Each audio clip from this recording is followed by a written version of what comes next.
Fala assim comigo: está no meu destino, em Cristo, crescer, avançar, superar, viver o aumento, viver mais e mais. E há uma estrutura que nós precisamos considerar aí.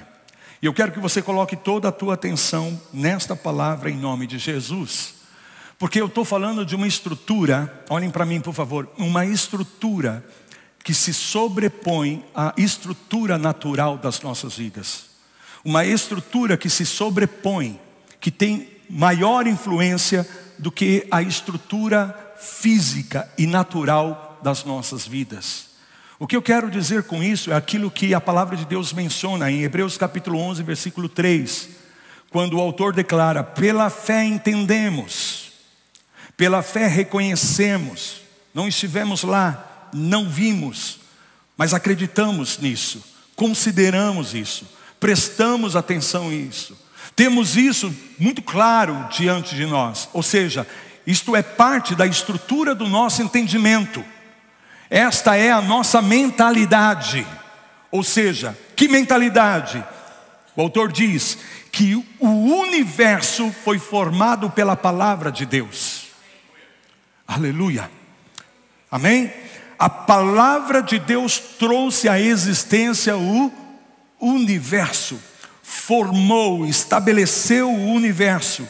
E o texto segue dizendo: de maneira que, observe, de maneira que o visível veio a existir das coisas que não são vistas, das coisas que não podem se ver.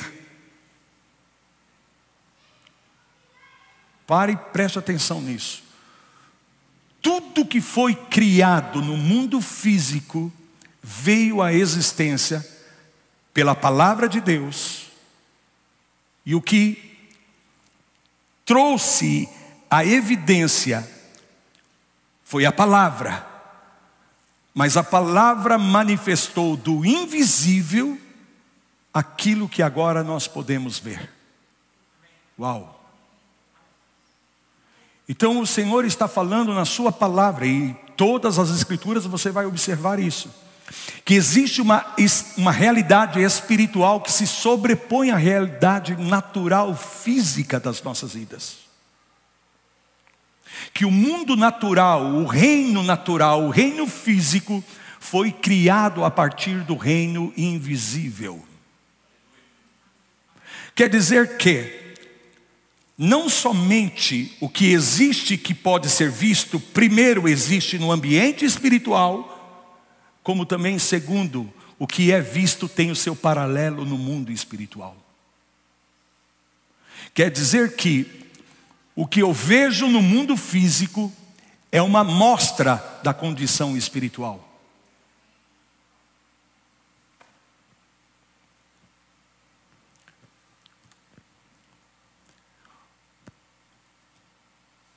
O que eu vejo no mundo físico é uma mostra daquilo que está estabelecido no mundo espiritual. E por favor, quando eu falo do mundo espiritual, eu quero que você entenda. João capítulo 1, versículos 1, 2 e 3. No princípio era o verbo. O verbo estava com Deus. E o verbo era Deus. Fala assim comigo: no princípio. Que princípio é esse? Não é o princípio de Gênesis capítulo 1, versículo 1, que declara: no princípio Deus criou os céus e a terra. O princípio de Gênesis capítulo 1, versículo 1, é o princípio criacional, aonde é estabelecido o tempo. Porém, a referência de João capítulo 1, versículo 1, já disse isso para vocês. Esse princípio de João 1:1 antecede o princípio de Gênesis capítulo 1, versículo 1, porque está fazendo menção do princípio absoluto, do princípio eterno. E eu quero que você pegue isso agora. Antes mesmo da eternidade existir, antes mesmo da eternidade vir à existência, Deus já era. Por isso que a Bíblia diz que Deus é o Pai da eternidade. Uau! O que significa?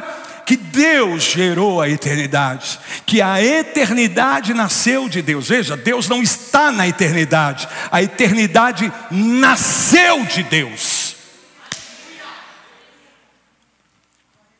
Então fala comigo, eternidade.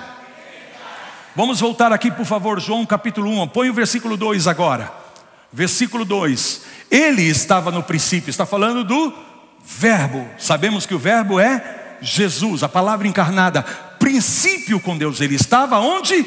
No princípio com Deus. Lembra que eu já usei esta palavra aqui com vocês, já expliquei essa palavra do grego prós, amém? Prós, e prós no grego traz uma conotação muito maior do que a compreensão que nós podemos ter da palavra com no português. Porque é possível nós estarmos com pessoas sem termos nenhuma interação com as pessoas. Amém? Podemos até mesmo estar aqui com os irmãos na igreja, mas não conhecemos todos.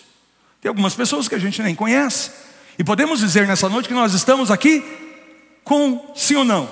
Estamos juntos aqui, sem nenhuma interação, sem nenhuma conexão. Claro que nós estamos aqui conectados pelo Espírito. Mas se você entra no supermercado, você vai estar com um monte de pessoas, sem ter nenhuma interação com essas pessoas. Porém, o com, do grego prós, significa totalmente concentrado, focado, conectado. Prestando atenção. Amém? De frente. Porque na verdade, o que o verbo está fazendo aí? Ele está recebendo tudo. E ao mesmo tempo manifestando tudo. Uau! Por isso que no versículo de número 3 declara o seguinte, estão comigo? Todas as coisas foram feitas por intermédio dele, e sem ele, nada do que foi feito se fez. Fala-se comigo, todas as coisas. Então, antes de Gênesis capítulo 1, versículo 1, havia uma dimensão da eternidade. E o verbo estava aí com o Pai. Amém? E eles estavam criando todas as coisas. Porém, no primeiro momento que foi criado, não foram as coisas visíveis, mas as coisas invisíveis. Então, quando eu falo, ou faço menção desse termo, reino do Espírito, eu estou falando desse ambiente espiritual invisível que precede o ambiente natural físico. E daí nós temos duas realidades. Por isso eu não estou falando de eternidade. Eu estou falando de mundo espiritual. Porque nós temos dentro do ambiente espiritual o reino eterno do Senhor. Este sim é o reino eterno. Porém nós temos um outro reino que não é eterno, que é o reino das trevas. Ambos operam no mundo espiritual. E tudo que foi visto, só foi visto porque primeiro se estabeleceu no espiritual. Estão comigo, queridos?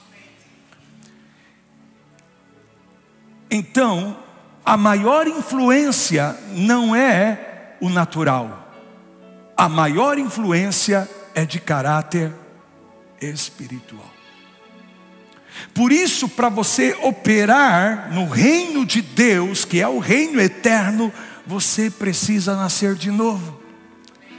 E o que é nascer de novo? Basicamente, é deixar de ser uma pessoa natural e passa a ser uma pessoa espiritual. Obrigado pelo teu amém. Somos agora em Cristo uma nova criatura, uma nova criação, aleluia, uma nova genética. Por isso Paulo declara que aquele que se une com o Senhor, em 1 Coríntios 6,16, aquele que se une com o Senhor se torna um só espírito com Deus. Por isso que aqueles que estão na carne não podem agradar a Deus, porque Deus só pode receber algo desde a essência espiritual. Por isso nós só podemos adorar a Deus em espírito e em verdade. Se não for em espírito e em verdade, não há adoração a Deus.